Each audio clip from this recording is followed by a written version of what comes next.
ხურდები მოვაგროვე იმ დღეს ბანკაში ჩავყარე.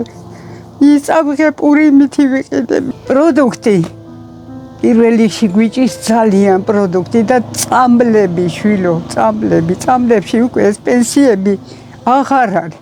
ვირჩევ რომ წამალი ვიყიდო, მანამ პური და მშიერი ვიყო, წამალი დავლიო, მაგრამ წამალი რო დავლიო, საჭმელი ხო უნდა ჩამოჯერა.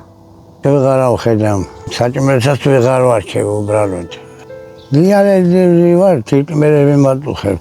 ყველაზე ცუდი ეგ არის, რომ ვერ ვეხმარები, აი რომ გინდა რომ დაეხმარო, აცოცხლო დიდხანს და ბერა.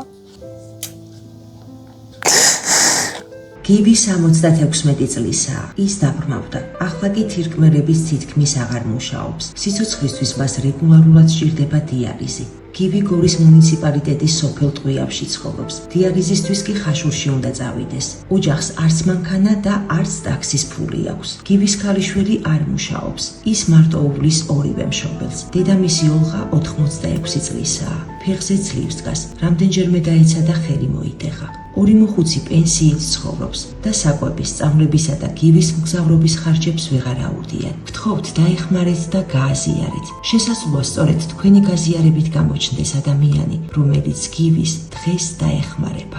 გადარიცხეთ ნებისმიერი თანხა ჩერნოვეცკის ფონდის ოფიციალური საიტის მეშვეობით.